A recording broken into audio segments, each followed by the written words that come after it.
Science is subject of sense which analyzes nature critically. What that this lines means? It is so easy. Science is a type of subject that interrelate everything from nature and tell us how vast the nature is. Circulatory system. Part first. There are two types of circulatory fluid. हमारी body में दो type के circulatory fluid होते हैं, the blood, the lymph. एक होता है blood और एक लिम्फ फ्लूइड। तो अब पढ़ेंगे हम फ्लूइड इन आवर बॉडी। जो हमारी बॉडी में फ्लूइड होता है वो थ्री प्रिंसिपल फ्लूइड होते हैं हमारी बॉडी में। पहला होता है ब्लड, टिश्यू फ्लूइड और लिम्फ।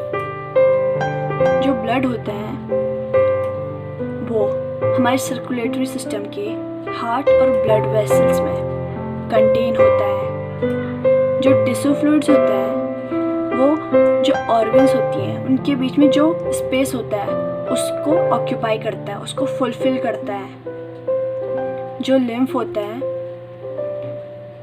ये हमारे लिम्फ वेसल और लिम्फेटिक ऑर्गन में कंटेन होता है। और लिम्फेटिक ऑर्गन्स कौन सी होती हैं? स्पेलिन एंड टॉन्सिल्स।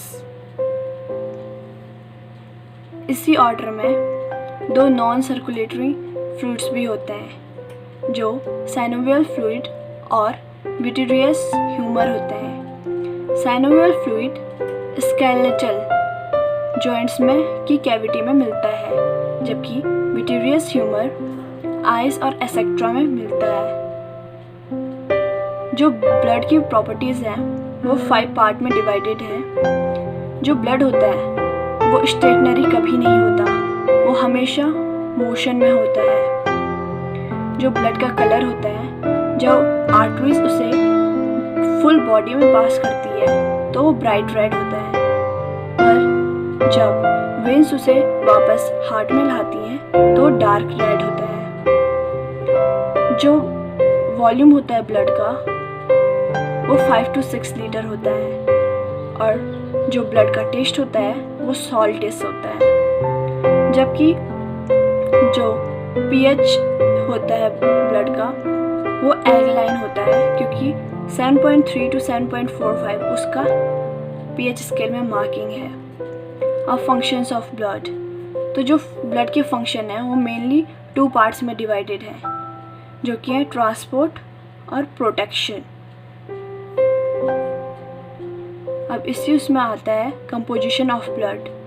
ब्लड की कंपोजिशन क्या है?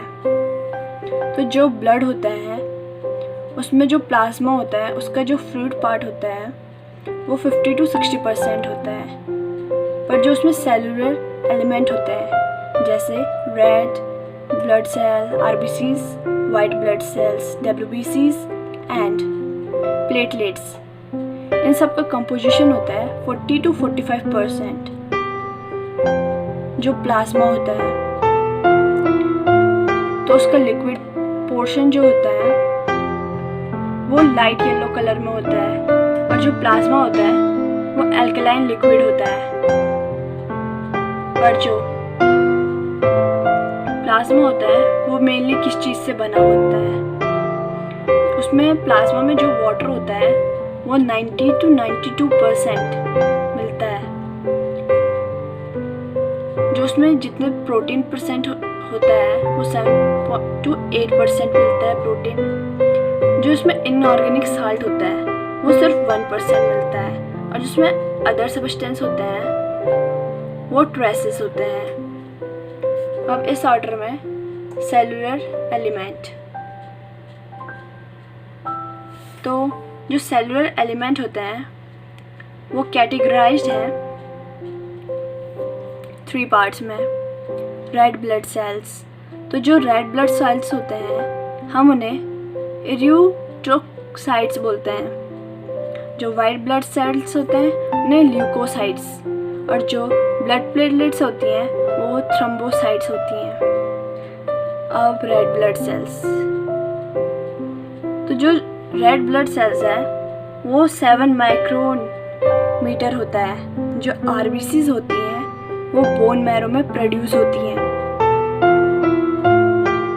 पर इसी कंडीशन में एक एक्सपेक्शन है कि जो एम्ब्रियो होता है उसमें आरबीसीज लीवर और स्पेलिन में प्रोड्यूस होती हैं, और जो मैच्योर रेड ब्लड सेल्स होता है उसमें न्यूक्लियाई नहीं होता है। जो आरबीसीज की लाइफ स्पैन है, एवरेज लाइफ स्पैन है, वो 120 डेज की होती है, जबकि जो आरबीसीज होते हैं वो स्पेलिन, लीवर और बोन मैरो में डिस्ट्रॉय होते हैं। एक बात हमेशा याद रखने वाली है इसमें कि जो आरबीसीज होते हैं वो बोन मैरो में ही प्रोड्यूस होते हैं, और समटाइम्स वो बोन मैरो में ही डिस्ट्रॉय होते हैं। और जब ये डिस्ट्रॉय होती हैं तो जो इनका आयरन पार्ट होता है वो लीवर में रिटेन हो जाता है, और जो उसका एक्सक्रीटरी पार्ट होता है वो बाइल पिगमेंट बिलिरुबिन में चले जाता है या उसके फॉर्म में बन जाता है। अब वाइट ब्लड सेल्स होते हैं ल्यूकोसाइट्स। इनके पास न्यूक्लियस तो होता है पर हेमोग्लोबिन नहीं होता है। और आरबीसीज का एक बहुत इम्पोर्टेंट पॉइंट है कि उसमें हेमोग्लोबिन होता है। जो डब्ल्यूबीसीज होती हैं वो एमोबॉइड शेप में होती हैं, जबकि जो आरबीसीज होती हैं वो कॉनकेव शेप की होती हैं। जो वाइट ब्लड सेल्स हैं वो 2 मेजर कैटेगरीज में डिवाइडेड होती हैं, ये क्लासिफाइड होती हैं, जो होती हैं ग्रैनुलर और नॉन ग्रैनुलर।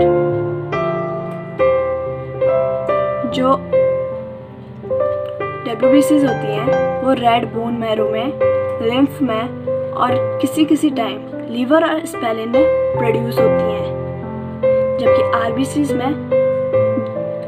सिर्फ बोन मैरो में प्रोड्यूस होती हैं। जो डब्ल्यूबीसीज की लाइफ स्पैन है वो 2 वीक्स की होती है। इसमें न्यूट्रोफिल्स होता है जो सिर्फ कुछ घंटों के लिए ही लाइफ होती है उसकी, और हर दिन 125 बिलियन न्यूट्रोफिल्स प्रोड्यूस होते हैं। अब जो ग्रैनुलर डब्ल्यूबीसीज होती हैं वो 3 पार्ट में डिवाइडेड है। न्यूट्रोफिल्स जो 60% उसका पार्ट बनाता है, इओसिनोफिल्स जो 2.3% उसका पार्ट बनाता है, और बेसोफिल्स जो सिर्फ 0.4% उसका पार्ट बनाता है। और जो नॉन ग्रैनुलर डब्ल्यूबीसीज होती हैं वो 2 पार्ट्स में डिवाइडेड होती हैं। लिम्फोसाइट्स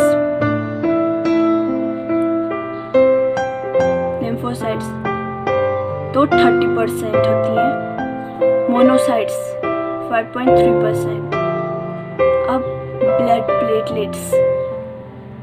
जो ब्लड प्लेटलेट्स होती हैं वो बहुत माइन्यूट होती हैं और उनका स्ट्रक्चर ओवल या राउंड होगा, और ब्लड प्लेटलेट्स में न्यूक्लियस कभी नहीं होता है, जबकि डब्ल्यूबीसीज में न्यूक्लियस होता है, और आरबीसीज में जब वो मैच्योर हो जाती हैं तो उससे न्यूक्लियस बाहर आ जाता है। जो ब्लड प्लेटलेट्स होती हैं वो डेराइव्ड होती हैं कुछ जाइंट सेल्स से, उसमें कुछ जाइंट सेल्स भी होती हैं जिनको हम मैग्रोसाइट्स बोलते हैं, और ये बोन मैरो में ही प्रेजेंट होती हैं। जो ब्लड प्लेटलेट्स होती है उसकी लाइफ स्पैन 3 to 5 डेज होती है, और ये डिस्ट्रॉय होती हैं स्पेलिन में, जबकि जो डब्ल्यूबीसीज और आरबीसीज होती हैं वो सेम टाइप में डिस्ट्रॉय होती हैं, और आरबीसीज और डब्ल्यूबीसीज डिस्ट्रॉय होती हैं स्पेलिन, लीवर और बोन मैरो में। और जो ब्लड प्लेटलेट्स होती हैं इनका एक बहुत इम्पॉर्टेंट रोल होता है, वो होता है क्लॉटिंग। जिस साइड पे हमारी इंजरी होती है उस साइड पे जो ब्लड का डिसइंटीग्रेट होता है वो एक केमिकल सब्सटेंस रिलीज करता है जिसे हम थ्रोम्बोसिस थ्रोम्बोकिनेस। अगर किसी केस में जो ब्लड प्लेटलेट्स होती हैं उनका बनना लो हो जाए तो जो कोagulation होता है, मतलब जो क्लॉटिंग का प्रोसेस होता है, वो बहुत स्लो होगा। Blood transfusion and blood groups. तो जो ब्लड ग्रुपिंग या जिसने ब्लड ग्रुप डिस्कवर किया था वो थे कार्ल लैंडस्टीनर। कौन थे? Karl Landsteiner. जो ब्लड ग्रुप होता है उसमें दो पार्ट होते हैं। क्या होते हैं? एक ABO सिस्टम होता है और एक RH सिस्टम होता है। और जो ABO सिस्टम होता है उसमें हम देखते हैं कि यूनिवर्सल रेसिपिएंट और यूनिवर्सल डोनर्स होते हैं। तो जो ब्लड ग्रुप होते हैं कौन से होते हैं? AB और O। और जो ब्लड ग्रुप रेसिपिएंट होते हैं वो भी AB और O होते हैं। जो AB ब्लड ग्रुप होता है वो यूनिवर्सल रेसिपिएंट है, बल्कि जो O ब्लड ग्रुप है वो यूनिवर्सल डोनर है। अब जो A ब्लड ग्रुप है या A डोनर है वो सिर्फ A और AB ब्लड ग्रुप को ही ब्लड दे सकता है, जबकि जो B है वो सिर्फ B और AB को देगा और AB सिर्फ AB को दे सकता है।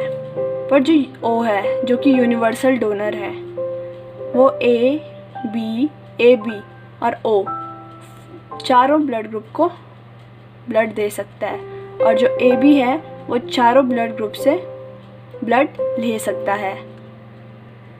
जो US के अकॉर्डिंग है वहाँ O पॉजिटिव ब्लड ग्रुप 38% में मिलता है, जबकि O नेगेटिव ब्लड ग्रुप वाले वहाँ सिर्फ 7% मिलते हैं। जो AB पॉजिटिव ब्लड ग्रुप होते हैं वो वहाँ सिर्फ 3% मिलते हैं और जो AB नेगेटिव होते हैं वो सिर्फ 1% मिलते हैं। A positive 34%, A negative 6%, B positive 9% and B negative only 2%।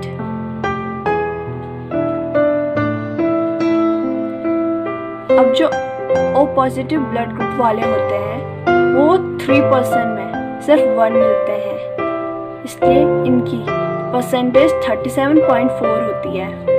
जो A पॉजिटिव वाले होते हैं वो 3 पीपल्स में 1 मिलते हैं, इनकी परसेंटेज 35.7 होती है। जो B पॉजिटिव होते हैं वो 12 पर्सन्स में 1 मिलते हैं, 8.5%। जो AB पॉजिटिव होते हैं वो 29 पीपल में सिर्फ 1 मिलेंगे, 3.4%। जो O नेगेटिव होता है वो 15 पीपल्स में सिर्फ 1% का मिलेगा, जो 6.6% टोटल करता है। जो A नेगेटिव होता है वो 16% में 1 मिलेगा, ये 6.3 कंस्टिट्यूट करता है अपनी परसेंटेज। जो B नेगेटिव होता है वो 67 लोगों में सिर्फ 1 का मिलेगा, जो 1.5। और सबसे कम AB नेगेटिव वाले होते हैं जो 167 पर्सन्स में सिर्फ 0.6%। 167 पर्सन्स में सिर्फ 1% का मिलेगा और इसकी टोटल कंपोजिशन जितना ये बनाता है वो 0.6 मतलब 0.6% है।